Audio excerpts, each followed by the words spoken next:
¿Qué día es hoy?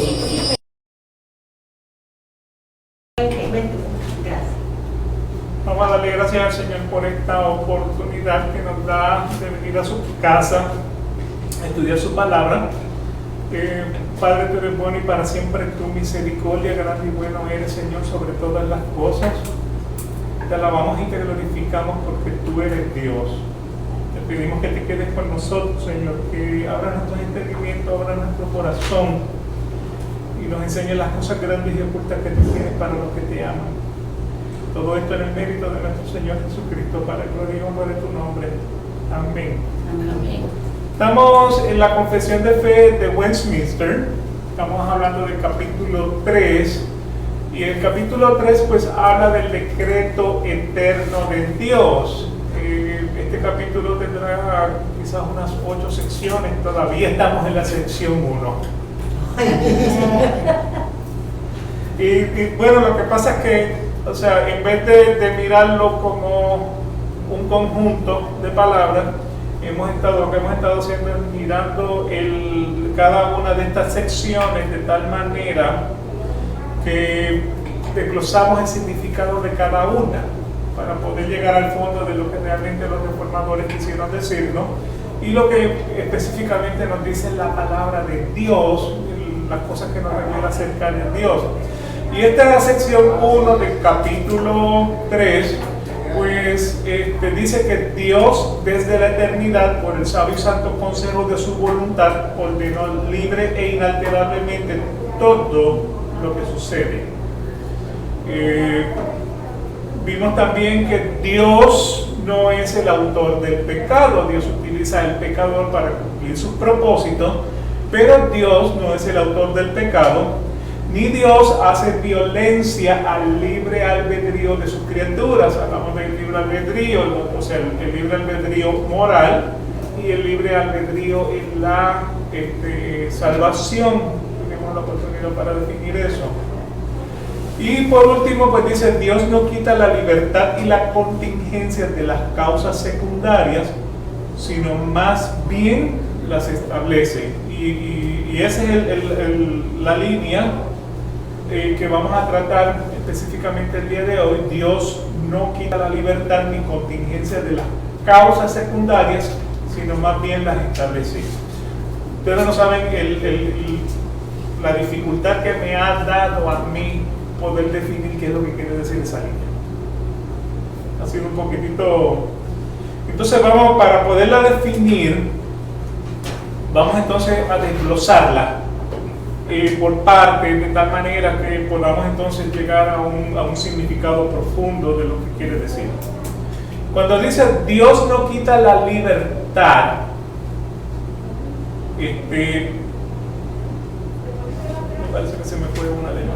Cuando dice que Dios no quita la libertad ni contingencia de las causas secundarias, sino más bien las establece. Esta primera parte dice Dios no quita la libertad, y esto va entonces continúa o reitera el pensamiento de lo que viene de la línea anterior, donde dice que Dios no hace violencia al libre albedrío de sus criaturas. O sea, Dios no hace violencia al libre albedrío de sus criaturas. Dios no quita la libertad, no le quita la libertad al hombre de poder entonces manifestarse de la manera libre. ¿Okay? Así que eso es lo que quiere decir. Dios no le quita la libertad al hombre. Dios permite que el hombre haga lo que quiera. ¿Me explico en eso? Así que Dios no le quita la libertad al hombre. Dios no hace violencia al libre albedrío de sus criaturas. Eso es lo que está diciendo esa primera parte.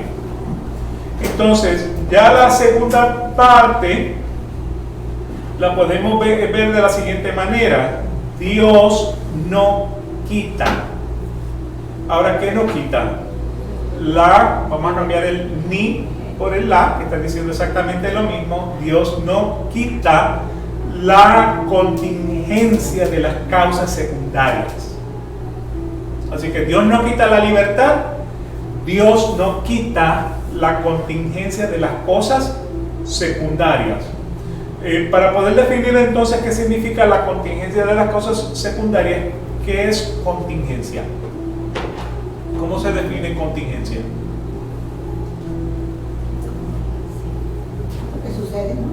Algo que puede suceder o algo que no necesariamente puede suceder. O sea, por ejemplo, cuando hablamos de un plan de contingencia, Es una contingencia, o sucede, puede suceder como no puede. o no puede suceder. Por ejemplo, decimos, hoy hace un día soleado, pero también puede ser un día de lluvia. ¿Cuál sería el plan de contingencia? Salir con un paraguas en un día soleado por si acaso llueve. O sea que la contingencia está basada en que puede suceder como que no puede suceder. De la misma manera puede venir un huracán.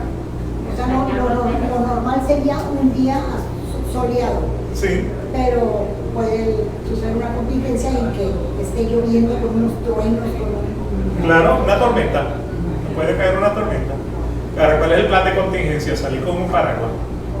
De la misma manera puede venir un huracán. O sea, no le estamos esperando, pero puede venir un huracán. Realmente en casa tenemos extintores, pero no estamos esperando un incendio, porque puede ocurrir un incendio. O sea, tenemos un parque de bombas, pero tenemos un parque de bombas, pero no estamos esperando fuego. Así que nuevamente, ¿qué significa contingencia? Contingencia significa que algo puede suceder o algo no va a suceder. inesperado. Algo inesperado. O sea, estamos esperando la segunda venida de Cristo, ¿no? Lo que significa que, o sea, esta noche, o sea, yo no sé si él viene o no viene, pero yo me voy a pasar en vela, por si acaso llega. ¿Me explico? Estar preparado. Así que contingencia es algo que puede suceder o algo que no puede suceder. ¿Qué serían entonces las causas secundarias?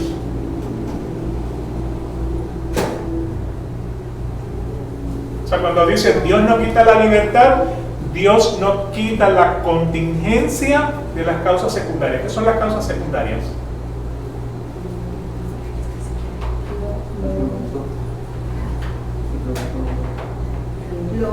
Para mí serían cosas secundarias en que ya estamos esperando venir a la iglesia, ya estamos listos, ya estamos todos, pero tenemos un problema, podría ser secundario, que no contábamos con él, o qué sería digo, secundario. ¿Pudiera ser? O ya estamos esperando algo secundario. Nos va a sorprender algo secundario. Sí. ¿Qué podría ser? ¿Algún otro pensamiento? Las causas secundarias tienen que ver entonces con las leyes naturales y la elección del hombre. O sea, de acuerdo a cómo estamos utilizando las causas secundarias en esta porción de la Confesión de Fe, tiene que ver con las leyes naturales, la elección del hombre. Por ejemplo, el derecho al voto por un presidente son leyes naturales de una nación y es la elección del hombre. Nosotros votamos para elegir a un presidente. Entonces, cuando dice Dios no quita la contingencia de las causas secundarias, basado en las definiciones que hemos visto, las cosas que pueden suceder o no suceder dentro de las leyes naturales o en la elección del hombre. Estamos esperando que gane un presidente como que muy seguro y podría ser la cosa secundaria que sería que nos sorprendió que ganara otro, ¿no? Claro. Sería una cosa así secundaria. Así que Dios no quita Dios no le quita al hombre la libertad, ni Dios le quita al hombre las cosas que pueden suceder o no suceder en las leyes naturales o en la elección del hombre. ¿Me explico en eso? O sea, lo que hemos estado hablando, estamos hablando del decreto de Dios. Y una de las cosas que hablamos anteriormente es cómo Dios utiliza al pecador, ¿para qué? Para cumplir su propósito. Por ejemplo, Jeremías 25, donde habla de que Nabucodonosor ni siervo. Bueno, Nabucodonosor no era judío, Nabucodonosor no era creyente, no era cristiano. Faraón, cuando Moisés le dijo, Dios dice, deja a mi pueblo salir, y él dice, ¿y quién es tu Dios para que yo haga lo que él diga? ¿Me explico? O sea, que en otras palabras, Dios utilizó a Nabucodonosor, Dios utiliza a Faraón para cumplir su propósito. Entonces, cuando decimos las cosas que pueden suceder o no suceder en las leyes naturales, en la elección del hombre, Dios no lo quita, más bien dice, las establece. Dios las permite, Dios las establece. ¿Con qué propósito? Para poder cumplir su voluntad. ¿Me explico en eso? ¿Sí? Así que Dios no le quita la libertad y permite que tanto las leyes naturales como las elecciones del hombre puedan ser utilizadas para cumplir su voluntad. Y vuelvo nuevamente a Nabucodonosor, el Faraón y muchos hombres a través de la Biblia, que lo vamos a ver ahora en algunos ejemplos próximamente. Así que, ¿qué produce un día soleado? ¿O qué produce un día de lluvia? Lo produce la ley natural del ciclo de la evaporación, condensación y precipitación. Eso naturalmente, o sea, el hombre no puede controlar la lluvia, el hombre no puede controlar el día soleado, eso es parte de la ley natural. Sin embargo, miren lo que dice Mateo 5, versículos 44 y 45. Pero yo os digo, amad a vuestros enemigos y orad por los que persiguen, para que seáis hijos de vuestro Padre que está en los cielos, porque Él hace salir su sol sobre malos y buenos y llover sobre justos e injustos. Entonces, la ley natural produce lluvia, pero ¿quién produce la lluvia? ¿Quién está en control de la lluvia? Dios. Entonces, cuando decimos, Él establece, Él permite que llueva, está basado en que la ley natural del proceso de la evaporación, la condensación y la precipitación va a ser la lluvia, pero el que tiene la potestad de la lluvia es ¿quién?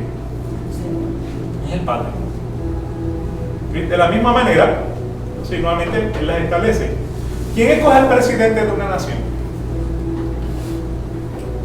Dios. Bueno, la elección de un hombre. Es la elección de un hombre. O sea, nosotros vamos a la urna, ponemos nuestro voto y allá entonces pasa lo que pasa, se declara un presidente. Eso es sorpresivo. Bueno, Dios lo permite. Claro, porque Daniel 2:21 dice, Él es quien cambia los tiempos y las edades, quita reyes y pone reyes, da sabiduría a los sabios y conocimiento a los entendidos. ¿Me explico? O sea, que en otras palabras estamos mirando que Dios no quita la libertad, Dios no quita la ley natural, Dios no quita la elección del hombre. Dios la establece. ¿Y para qué la establece? Para cumplir su propósito. Otro ejemplo, ¿quién puso a Jesús en la cruz?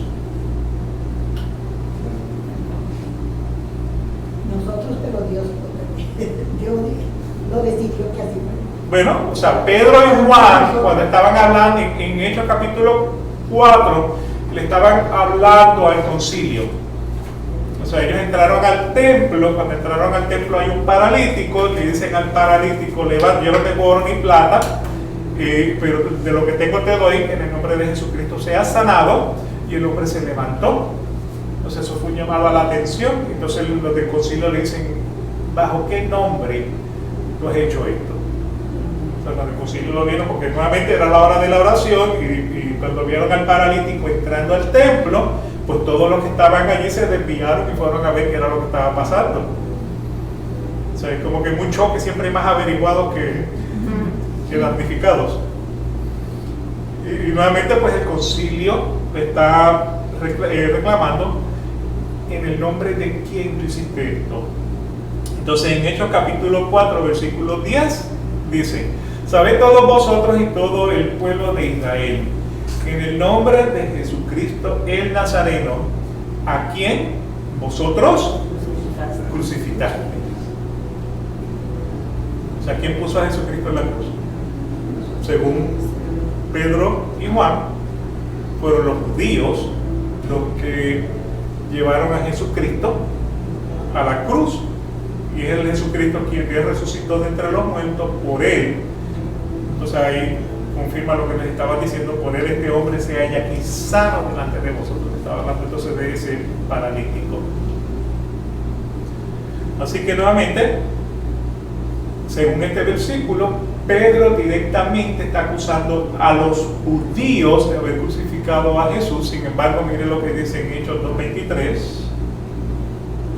a este entregado por el plan predeterminado y el previo conocimiento de Dios, clavasteis en una cruz por manos de impíos y lo matasteis.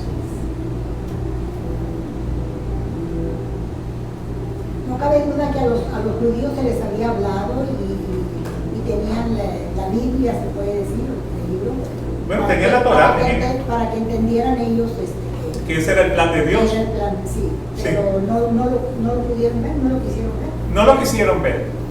Y De hecho, 97.3% del judío hoy día no creen que Jesucristo es el Mesías.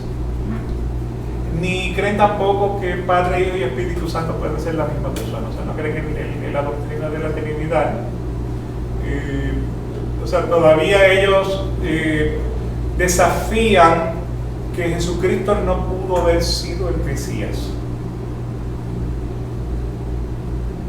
O sea, eso es lo interesante. O sea, Jerusalén es un mal necesario para la nación de Israel por el turismo, pero no porque ellos creen que Jesucristo es el Mesías. ¿Okay? Así que ¿quién pone a Jesucristo en la cruz? Fueron los judíos. Dios utiliza al hombre ¿para qué? Para cumplir su propósito, porque el plan predeterminado y el previo conocimiento de Dios viene desde antes de la fundación del mundo, desde antes de Génesis. Ya eso estaba establecido. Pero Dios utiliza nuevamente al hombre para poder cumplir entonces su propósito, para poder cumplir su voluntad. Esto lo podemos confirmar en Hechos 4, 27 y 28. Porque en verdad en esta ciudad se unieron tanto Herodes como Poncio Pilato, juntamente con los gentiles y los pueblos de Israel, contra tu santo siervo Jesús, a quien tú ungiste. Ahí lo pueden ver. O sea, tanto el decreto de Dios como la intervención del hombre para hacer cuanto tu mano y tu propósito habían predestinado que sucediera. Dios utiliza al hombre para cumplir su propósito.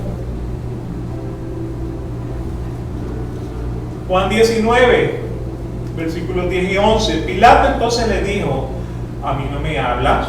¿No sabes que tengo autoridad para soltarte y que tengo autoridad para crucificarte? ¿Y qué le dice Jesús? Ninguna autoridad tendrías sobre mí si no se te hubiera dado de arriba. Por eso el que me entregó a ti tiene mayor pecado. Los judíos. Así que, ¿quién pone a Jesucristo en la cruz?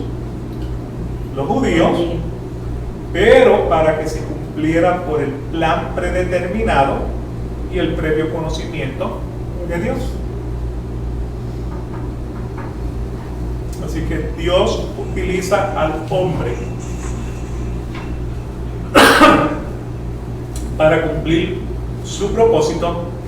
El medio principal por el cual Dios cumple su voluntad es entonces a través de esas causas secundarias. ¿Qué son las causas secundarias? Las leyes naturales y la elección del hombre. Que Dios no le quitó la libertad a los judíos de crucificar a Jesucristo. ¿Me explico? No quita la libertad, no quita la contingencia de las causas secundarias. Así que Dios obra indirectamente a través de estas causas secundarias para cumplir su voluntad. Vuelvo y destaco, Dios no quita la libertad del hombre. El hombre puede trabajar en su libre albedrío. Tuvo libertad de haber creído que era Cristo que había nacido. Sí, y eso fue lo que le dijo en Juan 3. O sea, es la incredulidad de ustedes lo cual los va a llevar a su propia perdición, a su propia condenación. Entonces no van a justificarse cuando estén con el Señor y diciendo, pues es que yo te defendía de que nada más era tuya. Y lo otro es que también dentro de la iglesia tenemos personas que dicen Señor, Señor, y el Señor les dirá, yo nunca te conocí. O sea, no todo el que dice Señor, Señor verá el reino de los cielos. Así que nuevamente Dios no le quita la libertad al hombre. Dios le permite al hombre que ejerza su libre albedrío. Y cuando estamos hablando entonces del libre albedrío, el libre albedrío tiene dos connotaciones. La primera es la connotación moral. El libre albedrío es la moralidad. O sea, el hombre tiene la opción de hacer lo bueno o de hacer lo malo. O sea, por eso Cristo decía que el hombre del buen fruto de su corazón hace cosas buenas y el hombre del mal fruto de su corazón hace cosas malas. O sea, que el hombre tiene la opción de ser bueno o de ser malo. Esa es su opción. Cuando estamos hablando de del libre albedrío en la salvación, que sería entonces la segunda connotación, ¿qué libre albedrío tiene el hombre que nace, vive y muere como pecador? Absolutamente ninguno. O sea, la única opción que el hombre tiene es pedir misericordia y que Dios tenga misericordia y Dios tenga compasión para darle la salvación. Porque no depende del que hace ni del que corre, sino del que Dios tenga compasión y misericordia. Entonces el hombre no tiene realmente el libre albedrío. O sea que cuando el hombre nace, no nace en una burbuja neutral donde puede ver la condenación y la salvación para poder decir yo quiero la condenación o yo quiero la salvación. O sea, el hombre nace condenado. Y la única opción que el hombre tiene es pedir misericordia. ¿Okay? Nuevamente, Jesús muchas veces escuchó, Jesús hijo de David, ten misericordia de mí. O sea, yo no creo que ninguno le dijo, sálame porque yo me lo merezco. ¿Me explico en eso? Así que nuevamente, Dios no le quita esa libertad al hombre de ser bueno o de ser malo, y que por sus acciones deje de hacer, haga lo bueno o haga lo malo. ¿Tienen las consecuencias ya sea tanto de lo bueno como de lo malo? ¿Perdón? ¿Tienen las consecuencias de lo que hizo bueno Sí. o malo? Toda acción tiene una consecuencia. Eso es correcto. Okay. Así que Dios no le quita la libertad al hombre. Dios no quita la contingencia de las causas secundarias. O sea, Dios no le quita la ley natural y la elección del hombre, de las cosas que pueden suceder o no pueden suceder. O sea, que en otras palabras, más bien Dios las establece, Dios las permite.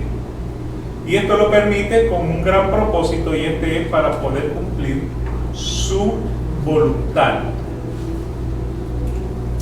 En Proverbios 16:33 dice: la suerte se echa en el regazo, mas del Señor viene toda decisión.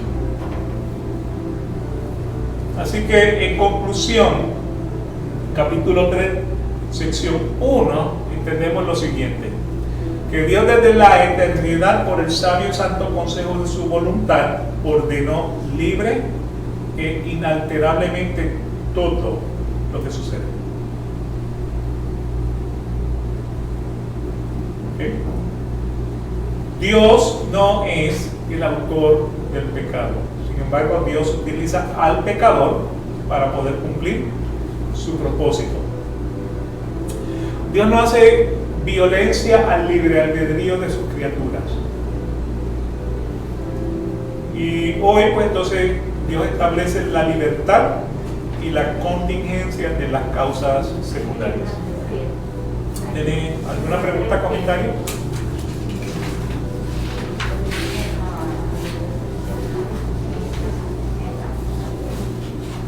¿Alguna pregunta, comentario?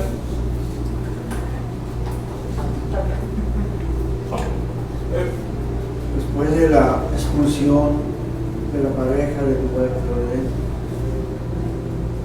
siempre se ha mencionado que el hombre es pecador. Entonces, la tendencia es que siempre hacemos las cosas indebidas. Sí. Pero Dios en ese momento es cuando establece algo de libre albedrío para que tú puedas definir. ¿Te arrepientes o sigues pecando? Perdón, no lo escuché. Cuando el hombre es pecador, Sí. Dios establece el libre albedrío para que él defina si sigue pecando o sigue en el proceso de la voluntad del Señor. ¿O cuándo se fortalece el libre albedrío en el hombre? Bueno, cuando hablamos del libre albedrío, quizás el único hombre que pudo haber tenido el libre albedrío fue Adán. ¿Okay? Luego de la caída, ¿qué libre albedrío tiene el hombre? Siempre se va. Porque, o sea, si vamos al Salmos 51, donde David dice, fui concebido en pecado. Me parece que es el Salmos, estoy seguro que es el Salmo 51.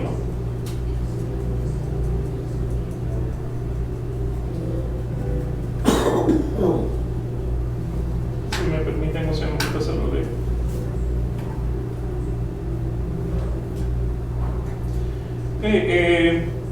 En el Salmo 51:5, o sea, de hecho, mirando el versículo 4, dice: a ti solo he pecado y he hecho lo malo delante de tus ojos, porque seas reconocido justo en tu palabra y tenido por puro en tu juicio. Entonces el versículo 5 dice: he aquí, en maldad he sido formado, y en pecado me concibió mi madre. Entonces, o sea, este versículo no significa que la madre de David le fue infiel a su marido con otro hombre, y David era hijo de otro hombre. Es una predicación errónea que está corriendo por la iglesia últimamente. Ese versículo lo que establece es, yo lo busqué en diferentes traducciones, y la mitad de las 15 Biblias que miré decía, la mitad, el 50% decía: en maldad he sido formado y como pecador me concibió mi madre. O sea que cuando el hombre nace pecador.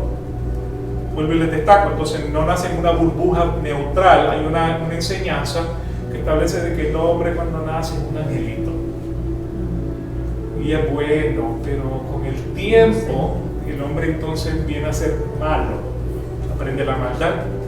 Y realmente, pues, o sea, es como si naciera en una burbuja neutral y pudiera entonces estar mirando por un lado la salvación y por un lado la condenación, para poder entonces decidir: quiero ser condenado o quiero ser salvo. Entonces, en ese caso, como que le da la impresión de que el hombre decide su destino. Bueno, el hombre nace condenado.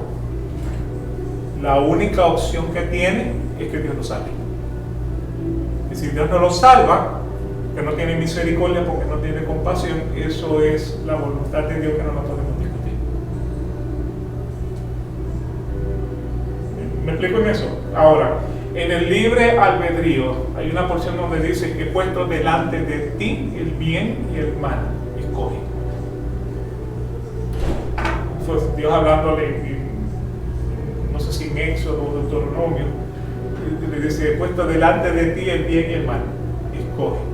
Escoge ser un buen hombre o escoge ser un mal hombre. Que eso es la causa secundaria. Esa sería entonces la causa secundaria. ¿Por qué razón? Porque nuevamente es elección del hombre, es la ley natural. Entonces Dios establece, Dios las permite, que el hombre sea como sea, para que pueda utilizar, o para que pueda cumplir su propósito a través de ese hombre. Y eso fue lo que pasó entonces con los judíos. Los judíos son malos desde el Antiguo Testamento. De hecho, el hombre es malo desde la caída. Porque después de la caída, en el capítulo 4 tenemos que Caín mató a su hermano Abel.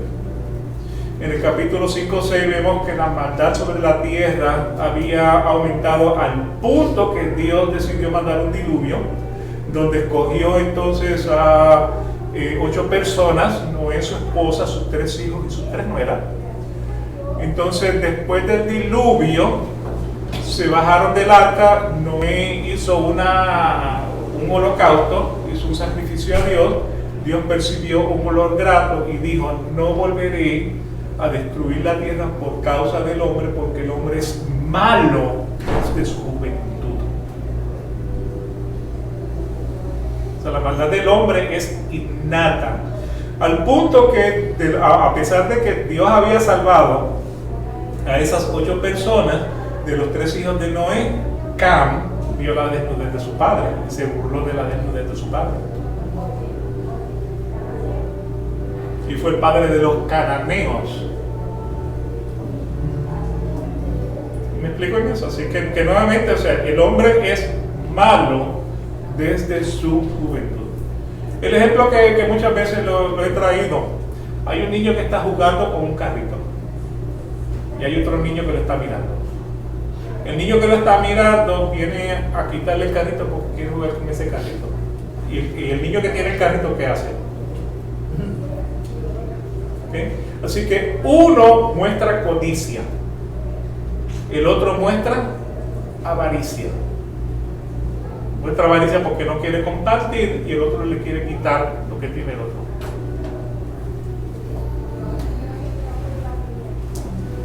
¿Quién le enseñó avaricia y codicia a un niño? O sea, eso es innato, la maldad del hombre es innata. Entonces el hombre lo que tiene que aprender es a someterse a la palabra de Dios, a reconocer su estado pecaminoso, porque eso es lo que hace la ley, darle el reconocimiento del estado pecaminoso para que se pueda acercar entonces a Dios. Vuelvo de nuevo. Dios prueba al hombre. ¿Por qué Dios prueba al hombre? No para ver cómo el hombre va a reaccionar ante la prueba, porque Dios ya sabe cómo el hombre va a reaccionar ante la prueba. Es para que el hombre pueda reconocer ante la prueba dónde está parado. ¿Me explico en eso? Pero ya Dios sabe cómo usted va a reaccionar, pero le da la prueba. ¿Ok? Así que, ¿alguna otra pregunta? ¿Algún otro comentario? ¿Verdad? Muy claro. Ok, amén. Gloria a Dios. Bueno, pues le damos gracias al Señor por esta oportunidad que nos ha dado de estudiar su palabra. La semana que viene pues vamos a comenzar entonces por la sección 2 en adelante. No quise introducirla el día de hoy, porque nuevamente lo vamos a estar haciendo exactamente de la misma manera, línea por línea. Así que Concluimos dándole gracias al Señor por este día. Padre, te damos gracias porque tú eres bueno y para siempre es tu misericordia. Gracias por la oportunidad de estudiar tu palabra, de conocerte mejor. Señor, tenemos pesadez en nuestros corazones por el hombre que es engañado. Tenemos pesadez en nuestros corazones por el hombre que duda de la salvación, que no reconoce a Cristo como su Salvador. Te pedimos, Señor, que tú tengas la misericordia para poner lumbrera sobre su camino y le puedas enseñar tu palabra. Al final sabemos que tú eres un Dios justo. Sabemos, Señor, que tú no haces acepción de personas. Sabemos, Señor, que tienes misericordia de un hombre que se pierde. Por eso enviaste a tu Hijo Jesucristo, para que todo el que cree en Él tenga salvación y vida eterna. Te pedimos, Señor, que mis hermanos que han sido engañados por las falsas doctrinas, por las falsas enseñanzas, tengas misericordia de ellos, Señor, y pongas tus palabras en su corazón. Como tú lo prometiste al establecer el nuevo pacto a través de Jeremías y a través de Ezequiel, en la muerte de nuestro Señor Jesucristo. Pon tu palabra en nuestras mentes, pon tu palabra en nuestros corazones. Quita el corazón de piedra y pon un corazón de carne. Lávanos con tu agua. Sálvanos, Señor, porque nosotros no nos podemos salvar. Todo esto te lo pedimos en el mérito de nuestro Señor Jesucristo, para gloria y honra de tu nombre. Amén. Le damos gracias al Señor. Pues esperamos entonces ir al servicio. Dios salve a su pueblo. Tenga misericordia de su pueblo, para gloria y honra de su nombre.